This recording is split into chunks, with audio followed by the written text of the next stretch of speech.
starts now. A Maryland man is behind bars in West Virginia tonight after kidnapping a woman in Ohio. Good evening, I'm Melissa Meisner. Welcome to 13 News Weekend Edition.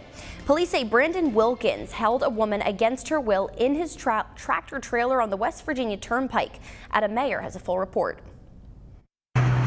A scary situation late Saturday night on the West Virginia Turnpike. Wilkins is facing charges of kidnapping, domestic assault, and domestic battery. Crystal Myers won't let her grandson Dominic go far in their tiny but neat 10th Avenue front yard. The family lives in Huntington, where many abandoned homes have been transformed into hazardous urban jungles. Myers says for years she's complained to the city code and health departments about the dangers lurking in the high grass, crumbling home and debris. I don't think they would care to live next to something looking. It's a hazard. I mean, we got bees, we got, like I said, raccoons, possums. Who knows what else is in there? The city told 13 News it sent notices and tickets to out-of-state property owners with no response. The city says the two homes are now on Huntington's unsafe building demolition list, and we pushed the city to get a demolition timetable as to when the homes would be torn down, and we're told the information is being compiled and will be available on Monday. We'll let you and Crystal Myers know as soon as we get word. Well, 13 News is working to keep you and your family safe. Tomorrow, several dangerous school bus routes will be changed. School buses will no longer stop at the busy McCorkle Avenue in Kanawha City, Capitol, and Chamberlain. Students, this is going to affect you. If you need to see a list of all those specific stop changes, head over to our website, tristateupdate.com. Well, a hot day, but with some spots in our region saw some cooling rain. Meteorologist Spencer Adkins in the Storm Tracker 13 Weather Lab to let us know what we need to expect heading out the door tomorrow and heading out to school. Is it raining? Is it hot? What do we got going on, Spencer? The answer is yes to all those.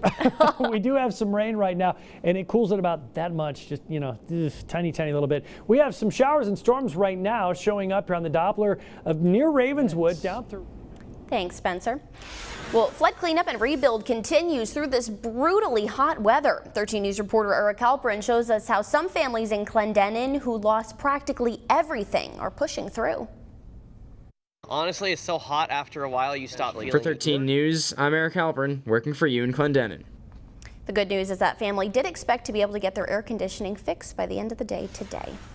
The city of Hurricane is teaming up with the Putnam County Chamber of Commerce and the city of Winfield to continue the flood relief effort for the city of Richwood.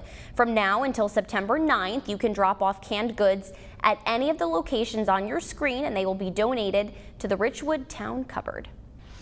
Well, a week after devastating flooding hit Louisiana, 8 West Virginia Red Cross volunteers headed down to the state to help provide support.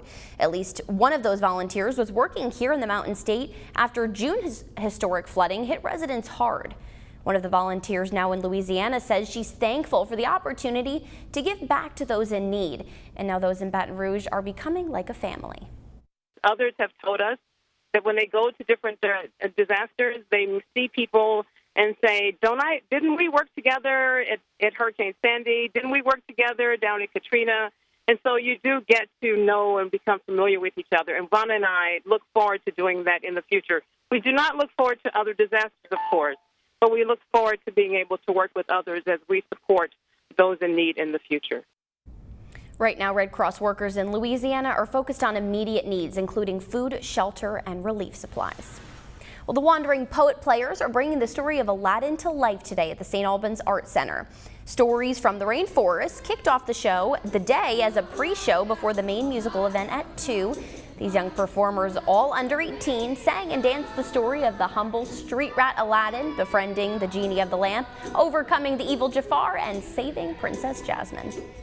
We want people who wouldn't ordinarily seek out theater as a source of entertainment to feel welcome here. There's often a feeling that the arts like theater, dance, the symphony are really meant for people of an upper echelon or of a higher class. That's just simply not true. Performances will continue September 2nd and 3rd at 8 o'clock, and the final show will be put on September 4th at 2. Well, longtime host of CBS is signing off. Longtime host Charles Osgood announced his retirement. Osgood will end his 22-year run as host of CBS's Sunday Morning on the 25th of September. Now, the 84-year-old says that he will still host his radio show, The Osgood Files, and that he hopes to make some occasional visits back to the CBS Sunday Morning set. All right. Still ahead tonight, more tragedy in Louisiana, this time involving a charter bus full of volunteers headed to flood zones. Plus, Florida preparing for an incoming rainstorm. We're watching 13 News Weekend Edition. Stay with us.